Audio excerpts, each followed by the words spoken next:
తిరిగి వార్తలకు స్వాగతం. జిల్లా కలెక్టర్ జాయింట్ కలెక్టర్ ఛాంబర్ నుండి టి రాహుల్ కుమార్ రెడ్డి మంగళవారం రీసర్వే గ్రామాల సరిహద్దు నిర్ధారణ జాయింట్ ఎల్పిఎంలు ప్రగతిపై రెవెన్యూ డివిజన్ అధికారులు తహసీల్దార్లు మండల సర్వేలతో వీడియో కాన్ఫరెన్స్ ద్వారా సమీక్షించారు.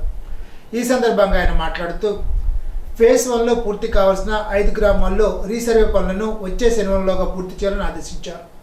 ఫేజ్ 2లో జరుగుతున్న 27 గ్రామాలకు సంబంధించి ప్రతి భూస్వామికి 90 నోటీసులు అందించాలని అన్నారు.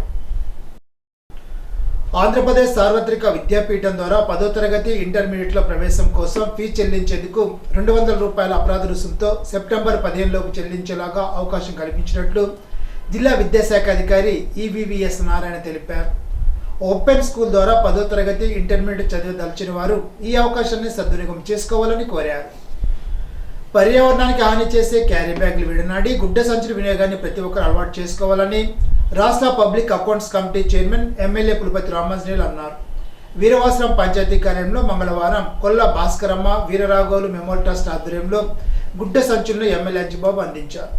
పర్యావరణాన్ని నాశనం చేసే మొదటి శత్రువు ప్లాస్టిక్ అని, ప్లాస్టిక్ వాడకం ఒక అలవాటుగా మారిపోయిందని, ఆ మార్పు రావాలని ప్లాస్టిక్ వాడకాన్ని పూర్తిగా నిషేధించాలని ఎమ్మెల్యే అంజిబాబు అన్నారు. వీరవాసర మండలంలో ప్రతి ఇంటికి గుడ్డ సంచులను అందించడం గొప్ప విశేషమని అన్నారు.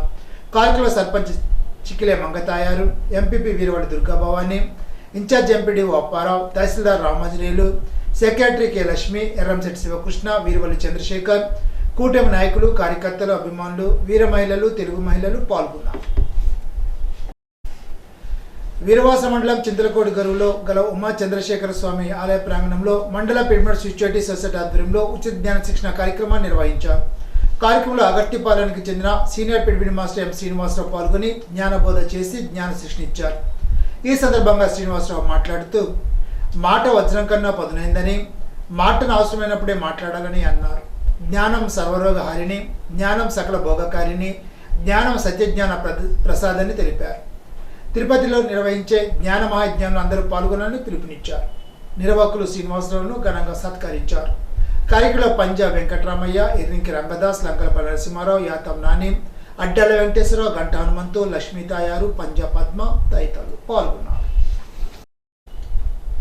మంగళవారం పాలకొల్లు వ్యవసాయ శాఖ సహాయ సంచాలకులు డివిజన్ పరిధిలోని పాలకొల్లు, పోడూరు, ఆచంట మండలాల గ్రామ వ్యవసాయ సహాయకులు, ఉద్యానవన సహాయకులకు నిర్వహిస్తున్న శిక్షణా శిబిరంలో తొలి రోజు శిక్షణ కార్యక్రమాలు ఘనంగా ప్రారంభమయ్యాయి. ఈ కార్యక్రమాన్ని డిస్ట్రిక్ట్ ప్రాజెక్ట్ మేనేజర్ నూకరాజు, వ్యవసాయ శాఖ పాలకొల్లు సహాయ సంచాలకులు మురళీకృష్ణ, పాలకొల్లు ఏవో రాజశేఖర్, పోడూరు ఏవో Visweswararao, Bhimavaram AO district resource coordinator Samuel Johnson, ఆచట ఏవో నాగరాజు ఆధ్వర్యంలో జరిగింది. ఇప్పుడు తూర్పుగోదావరి జిల్లా వార్త. జిల్లాలో అదేవిధంగా పై ప్రాంతాల్లో కురుస్తున్న భారీ వర్షాల నేపథ్యంలో గోదావరి నదికి వరద పరిస్థితిని ఎప్పటికప్పుడు అంచనా వేస్తున్నట్లు, ఆ మేరకు క్షేత్రస్థాయిలో పరిశీలన చేయడం జరిగిందని జిల్లా కలెక్టర్ పి ప్రసాద్ తెలిపారు. మంగళవారం ఉదయం ధవళేశ్వరం కాటన్ బ్యారేజ్ వద్ద నీటి ప్రవాహాన్ని పరిశీలించి సంబంధిత అధికారులకు తగిన సూచనలు ఇచ్చారు.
రాష్ట్ర హైకోర్టు ఆదేశాల మేరకు ఆంధ్రప్రదేశ్ రాష్ట్రంలో అన్ని జ్యుడిషియల్ జిల్లాలలో stenographer gate 3, junior assistant, typist, field assistant, examiner, copyist, driver, record assistant, process server, office subordinate పోస్టుల నియామక కంప్యూటర్ ఆధార పరీక్షలు నిర్వహిస్తున్నట్లు జిల్లా ప్రధాన న్యాయమూర్తి గంధం సునీత తెలిపారు. ఈ పరీక్షలు ఆగస్టు 20 నుండి 24వ తేదీ వరకు జిల్లాలోని 6 పరీక్షా కేంద్రాలు నిర్వహిస్తున్నట్లు తెలిపారు. రాజమహేంద్రవరం రూరల్ మండలం ధవళేశ్వరం గ్రామ పంచాయతీ పరిధిలో ఏర్పాటు చేసిన రతన్ టాటా ఇన్నోవేషన్ హబ్ కేంద్రాన్ని జిల్లా కలెక్టర్ పి ప్రశాంతి మంగళవారం పరిశీలించారు. ఆగస్టు 20న రాష్ట్ర ముఖ్యమంత్రి నారా చంద్రబాబు నాయుడు వర్చువల్ ద్వారా కేంద్రాన్ని ప్రారంభించిన నేపథ్యంలో జిల్లా ఇన్ఛార్జి మంత్రి, రాష్ట్ర జనవరుల శాఖ మంత్రి నిమ్మల రామానాయుడు, రాష్ట్ర పర్యాటక సాంస్కృతిక సినిమాటోగ్రఫీ శాఖ మంత్రి కందుల దుర్గేష్లు ప్రత్యేకంగా హాజరై శిలాఫలకాన్ని ఆవిష్కరించి కేంద్రాన్ని ప్రారంభించనున్నారని తెలిపారు. బంగాళాఖాతంలో అల్పపీడన ప్రభావం రాష్ట్రంలో ఎగువన కురిసిన భారీ వర్షాలతో వరద పెరుగుతున్నందున గోదావరి తీర ప్రాంత ప్రజలు అప్రమత్తంగా ఉండాలని మంత్రి కందుల దుర్గేష్ మంగళవారం ఒక ప్రకటనలో పేర్కొన్నారు. గోదావరి నది వద్ద ప్రస్తుతం నీటి మట్టం, ప్రవాహ వేగం, సేఫ్టీ బారికేడ్లు, రక్షణ చర్యలను పరిశీలించి ఎప్పటికప్పుడు ప్రజలను అప్రమత్తం చేయాలని ఈ సందర్భంగా మంత్రి దుర్గేష్ అధికార యంత్రాంగాన్ని ఆదేశించారు. ఇప్పుడు ఏలూరు జిల్లా వార్తలు. Andhra Pradesh government assurance committee chairman, Kaikaluru నియోజకవర్గ శాసనసభ్యులు డాక్టర్ కామినేని శ్రీనివాస్ ఆదేశాల మేరకు వారి సొంత నిధులతో పెద్ద ఎడ్లగాడి వద్ద భారీగా పేరుకుపోయిన గుర్రపు డెక్కను తొలగింపు పనులు చేపట్టారు. ఈ పనులు రెవెన్యూ, డ్రైనేజ్, పోలీస్ అధికారుల పర్యవేక్షణలో యుద్ధ ప్రాతిపదికన ప్రొక్లైన్తో పగలు రాత్రి పనులు జరుగుతున్నాయి. ముంపు నివారణకు ముందస్తు చర్యలు చేస్తున్నామని కొల్లేలంక గ్రామాలు, లోటెత్తు గ్రామాల ప్రజలు అధైర్యపడవద్దని తెలిపారు. వర్ష ప్రభావం తగ్గే వరకు మత్స్యకారులు కొల్లేరు ఉప్పుటేళ్ల వేటకు వెళ్లొద్దని ఎమ్మెల్యే కామినేని తెలిపారు. Kaikaluru MLA doctor Kamineni Srinivas, deputy speaker ఉండి శాసనసభ్యులు కనుమూరి రఘురామకృష్ణంరాజు సంయుక్త సహకారంతో ఉప్పుటేరులో రైల్వే బ్రిడ్జ్, ఆకువేడు వంతెనల వద్ద భారీగా పెరిగిపోయిన కిక్కిసా, గుర్రపు డెక్క తొలగింపు పనులు జరుగుతున్నాయి. ఏలూరు జిల్లా కొయ్యలగూడ మండలం పరింపూడిలో 1 కోటి అంచనా వ్యయంతో నిర్మించిన 3 సీసీ రోడ్లను మంగళవారం పోలవరం శాసనసభ్యులు చిల్లి బాలరాజు ప్రజల సమక్షంలో ప్రారంభించారు. ఈ సందర్భంగా ఎమ్మెల్యే మాట్లాడుతూ గ్రామీణ ప్రజలకు సౌకర్యవంతమైన రహదారులు కల్పించడం ప్రభుత్వ ప్రాధాన్యతని, రాబోయే రోజుల్లో కూడా గ్రామాల అభివృద్ధికి మరిన్ని పనులు చేపట్టనున్నామని తెలిపారు. ప్రజల సమస్యలు, అవసరాలను ఎప్పటికప్పుడు గుర్తించి వాటి పరిష్కారానికి కృషి చేస్తానని హామీ ఇచ్చారు. పామాయిల్ కార్మికుల సమస్యలు పరిష్కరించాలని సంఘ జిల్లా గౌరవ అధ్యక్షులు పి రామకృష్ణ డిమాండ్ చేశారు. మంగళవారం పామాయిల్ కార్మిక సంఘ, ఆంధ్రప్రదేశ్ వ్యవసాయ కార్మిక సంఘ ఆధ్వర్యంలో జిల్లా కలెక్టరేట్ వద్ద ధర్నా నిర్వహించారు. ఈ సందర్భంగా రామకృష్ణ మాట్లాడుతూ జిల్లాలో 10,000 మందికి పైగా కార్మికులు పామాయిల్ తోటలో పనిచేస్తున్నారని తెలిపారు. తోటల్లో పనిచేసిన సందర్భంలో పామాయిల్ గెల్లు కోయడం, లోడ్ చేయడం, ఫ్యాక్టరీల వద్ద అన్లోడ్ చేయడం వంటి పనులు చేస్తున్న కార్మికుల సమస్యలు ప్రభుత్వం పరిష్కరించాలని అన్నారు. నా పేరు పి రామకృష్ణ, పామాయిల్ కార్మిక సంఘం జిల్లా గౌరవ అధ్యక్షులు. ఈరోజు పామాయిల్ కార్మిక సంఘం ఆధ్వర్యంలో ఏలూరు జిల్లా కలెక్టరేట్ వద్ద ధర్నా నిర్వహించడం జరిగింది. ఈరోజు పామాయిల్ కార్మికులు చాలా ఇబ్బందులు పడుతున్నారు. ప్రభుత్వం వీళ్ళకి సంక్షేమ బోర్డు ఏర్పాటు చేయాలని, వీళ్ళ ప్రమాదాలతో చనిపోతున్న పామాయిల్ కార్మిక కుటుంబాలకు 20 లక్షల ఎక్స్గ్రేషియా ఇవ్వాలని, అదే సందర్భంలో దీర్ఘకాల వికలాంగులుగా మారిన కుటుంబాలకు, వికలాంగులుగా మారిన పామాయిల్ కార్మికుడికి వికలాంగుల పెన్షన్ అప్లై చేయాలని, అమలు చేయాలని, అదే సందర్భంలో ఉద్యానవన శాఖ, విద్యుత్ శాఖ, కార్మిక శాఖ, ఈ 3 శాఖల ఆధ్వర్యంలో వారి యొక్క సమస్యలు పరిష్కరించాలని మేము ఈరోజు ధర్నా చేయడం జరుగుతుంది. దేశీయ రిఫైనింగ్ పెరిగేలాగా, వినియోగదారులకు ధరలు తగ్గేలాగా చూస్తూ రైతులు తమ పంటకు సరైన ధర పొందేలాగా చూడడం కోసమే ముడి పామాయిల్పై బేసిక్ కస్టమ్ డ్యూటీ తగ్గించడం జరిగిందని కేంద్ర వాణిజ్య పరిశ్రమల శాఖ సహాయ మంత్రి జితిన్ ప్రసాద్ వెల్లడించారు. పామాయిల్ సహా క్రూడ్ వంట నూనెల బేసిక్ కస్టమ్ డ్యూటీ తగ్గించడం వల్ల ఆయిల్ పామ్ రైతులపై పడుతున్న ప్రభావం గురించి ఏలూరు ఎంపీ పుట్ట మహేష్ కుమార్ అడిగిన ప్రశ్నకు లోక్సభలో కేంద్ర మంత్రి జితిన్ ప్రసాద్ సమాధానం ఇచ్చారు. ప్రధాని మోడీ పాలనలో వ్యవస్థలన్నీ ఆయన గుప్పెట్లో పెట్టుకుని నాశనం చేశారని సిపిఐ రాష్ట్ర కార్యదర్శి కె రామకృష్ణ అన్నారు. మంగళవారం రోటరీ క్లబ్లో సిపిఐ జిల్లా మహాసభల సందర్భంగా జరిగిన సమావేశంలో ఆయన మాట్లాడుతూ ప్రతిపక్షాలకు చెందిన వారిని సిబిఐ, ఈడీ, ఐటీలు వేధింపులు గురి చేయడమే పనిగా పెట్టుకున్నారని చెప్పారు. మోడీ పాలనలో ఒక్కరైతే అయినా మేలు జరిగిందని ప్రశ్నించారు. కేవలం సంవత్సరానికి 20,000 ఇచ్చి రైతులను ఆదుకున్నట్లు చెప్పడం సరికాదని అన్నారు. మంత్రి లోకేష్ ఢిల్లీ పర్యటనలో ఏం సాధించారో తెలపాలని డిమాండ్ చేశారు. పెద్ద ఎత్తున అప్పులు చేయడం తప్ప అభివృద్ధి ఎక్కడా లేదని చెప్పారు. ప్రతి 3 సంవత్సరాలకు సిపిఐ సంస్థాగతంగా నిర్మాణం చేయడం కోసం మహాసభలు నిర్వహిస్తామని తెలిపారు. రాష్ట్రంలోనూ కేంద్రంలో ఉన్న సమస్యలు చర్చించి ఉద్యమ కార్యాచరణ చేపట్టడం జరుగుతుందని వివరించారు.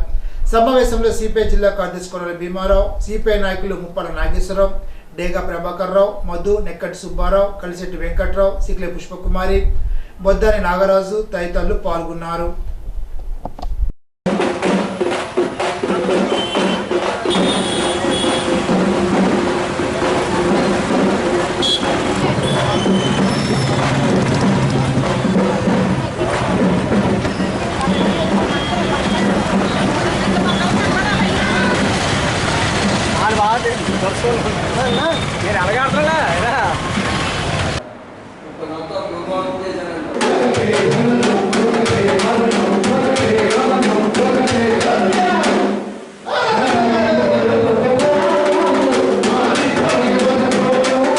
రేపు డిసెంబర్ 26వ తేదీ నాటికి మన పార్టీ ఆవిర్భవించి 100 ఇయర్స్ కాబోతా ఉంది.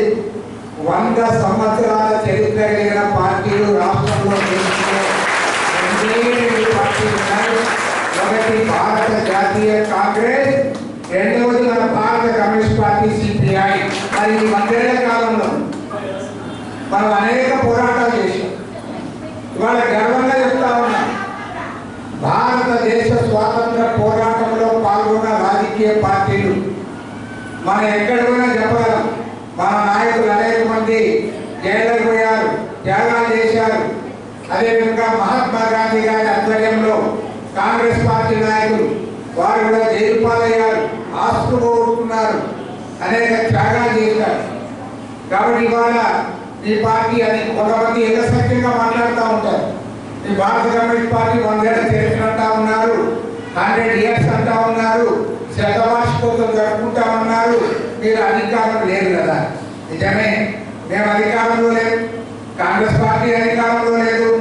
కానీ చరిత్రనే చరిత్రను ఎవరు కూడా తీరగా రాయలేదు. చరిత్రలో సువర్ణాక్షరాలతో రాయాలి. అది భారత కమ్యూనిస్ట్ పార్టీ, భారత జాతీయ కాంగ్రెస్. మేమే ఆ రోజు పోరాటంలో పాల్గొన్నాం. 30-40 స్థానాల్లో బీజేపీ గెలవడానికి దొంగ ఓట్లే కారణము. మనమందరం కూడా రాహుల్ గాంధీ గారిని అభినందించాలి. లోక్సభలో ప్రతిపక్ష నేతగా ఉన్న రాహుల్ గాంధీ ఎక్కడ దొంగ ఓట్లు గెలిచారు, దొంగ ఓట్లతో ఎట్లా గెలిచారు, వీటన్నిటిపైన కూడా ఆయన సర్వే చేయించి తన టీం ద్వారా అవన్నీ కూడా వెలువరించారు. చాలా clear cut case. Bengaluru central నియోజకవర్గంలో అంటే ఒక పార్లమెంట్ సెగ్మెంట్ లో 7 అసెంబ్లీ సెగ్మెంట్లు ఉంటాయి. అందులో 6 అసెంబ్లీ సెగ్మెంట్ లో ఓట్లు ఎంచితే దాదాపు 64,000 ఓట్ల మెజార్టీ కాంగ్రెస్ ఉంది. ఒకే ఒక assembly segment Mahadevpura assembly segment ఓట్లు ఎంచిన తర్వాత 32,000 ఓట్లతో బీజేపీ గెలిచినట్టుగా డిక్లేర్ చేసింది. అంటే 1,250,000 దొంగ ఓట్లు మహదేవ్పుర అసెంబ్లీ నియోజకవర్గంలో చేర్చుకొని ఆ ఓట్లతో ఎన్నికయ్యారు. దానికి జవాబు చెప్పమంటే లోక్సభలో ప్రతిపక్ష నేత ఆయన వాస్తవాన్ని కూడా వెలుగులోకి తెస్తే మీరు దానికి జవాబు చెప్పమంటే దానికి జవాబు చెప్పలేక ఆయన రావాలి, ప్రమాణం చేయాలి, అఫిడవిట్ ఇవ్వాలి, మా దగ్గర చేసుకున్నట్టు నిలబడాలి అని ఎన్నికల కమిషన్ మాట్లాడుతూ ఉన్నారంటే మీరు ఎన్నికల కమిషనా లేక మీరు బీజేపీ ఏజెంట్లా? అనేక మతాల వారు, అనేక కులాల వారు, అనేక భాషలు మాట్లాడేవారు ఇంతమంది మనమందరం కూడా కలిసికట్టుగా జీవిస్తా ఉన్నామంటే దానికి ప్రధానమైన కారణం మహనీయుడు డాక్టర్ బిఆర్ అంబేద్కర్ రచించిన లౌకిక రాజ్యాంగమే. ఇవాళ రాజ్యాంగాన్ని తూట్లు పొడుస్తూ ఉన్నారు, ఆ రాజ్యాంగాన్ని మారుస్తూ ఉంటా ఉన్నారు, ప్రజాస్వామ్యాన్ని పాతరేస్తా ఉన్నారు.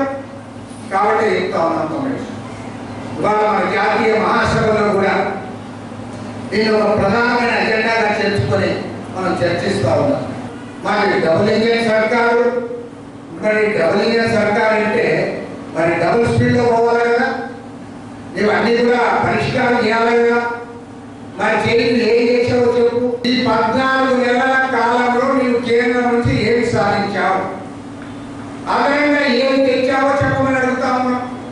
చంద్రబాబు నాయుడు గారి 14 మాసాల కాలంలో చేసింది ఏమంటే డబుల్ ఇంజిన్ స్పీడ్లో పోయి డబుల్ అప్పులు తెచ్చి 1,70,5,000 కోట్ల రూపాయలు అప్పు చేసి మన ఆంధ్ర రాష్ట్ర చరిత్రలో ఈవెన్ ఉమ్మడి ఆంధ్రప్రదేశ్ రాష్ట్ర చరిత్రలో కూడా ఏనాడు కూడా ఒక ఫైనాన్షియల్ ఇయర్లో ఇంత అప్పు ఎవరు చేయాలి.